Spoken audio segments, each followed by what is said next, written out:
Let the circumference of a circle of radius 1, also called a unit circle, be divided into 360 equal parts.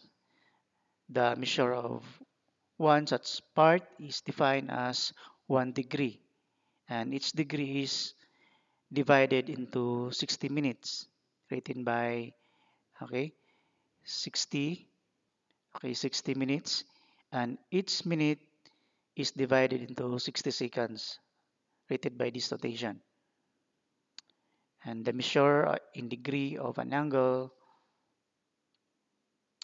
A0B is the measure in degrees of the arc of PQ, interpreted by the angle on a unit circle with center at 0. 0, 90 degrees, 180 degrees, and 270 degrees. And going back here is 360 degrees. So are called angles coterminal with the quadrantal angles. Coterminal angles for any given angles can be found by adding integer, okay, multiples of 360 to the degree measure of the given angle. An angle theta is said to be acute angle if it is angle measures between 0 degree and 90 degrees, and it is said to be an obtuse angle if it is measured between 90 degrees and 180 degrees. And we also have special angles if it measures to 30, 45, and 60 degrees. Moving on to trigonometric functions of any angle theta. So we have sine theta, which is y over r, where r is the radius of that angle, of that uh, circle. And cosine theta is x over r. Tangent is y over x, provided that x should not be equal to 0. And the cosecant is r over y, or that is equal to 1 over sine. The cosine is also equals to 1 over secant, or secant is equals to 1 over cosine. This is r over x. And the cotangent also is just equal to 1 over tangent, or x over y. As an immediate consequence of this definition, so we have the so-called reciprocal relations. The cotangent is 1 over tangent, the cosecant is 1 over sine, the secant is 1 over cosine. Okay, ito yung quadrantal angles natin. In first quadrant, they are all positive. In the second quadrant, the sign is positive. It means that the cosecant is positive, but the cosine here is negative. Okay, in tangent, in quadrant 3, tangent is positive, cotangent is positive, and in here, the sign is negative, the cosine is also negative. In fourth quadrant, cosine is positive, sine is negative, and the cosecant is positive.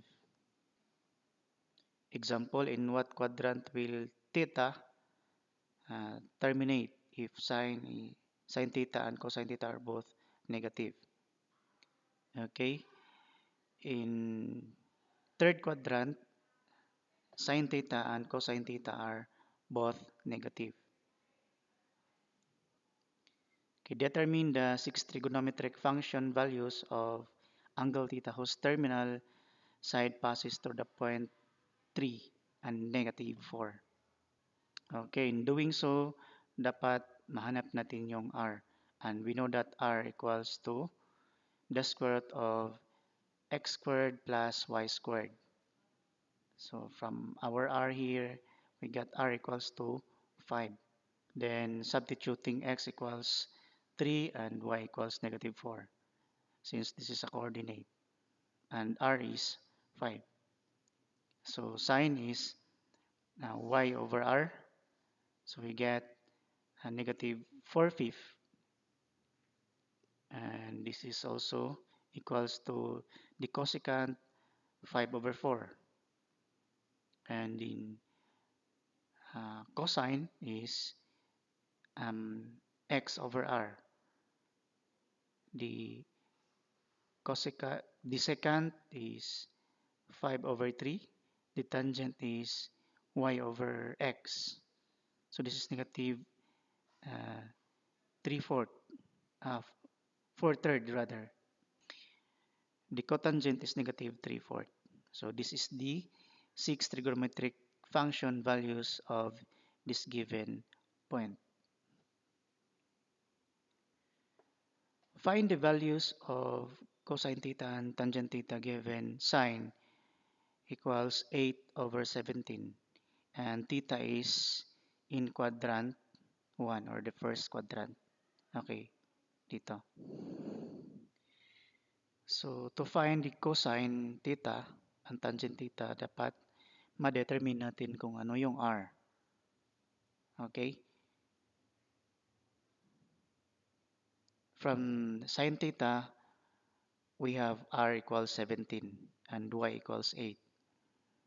Then we can determine now the x, which is x equals the square root of, okay, it's just a simple manipulation from the formula of r, or radius equals the square root of x squared plus y squared. So the x is just equals to the square root of r squared minus y squared. Okay, so since we have the value of sine, then we can get the value of x, and x equals 15. So therefore, our cosine is x over r. This is 15 over 17. And the tangent theta, which is y over x, is 8 and x is 15.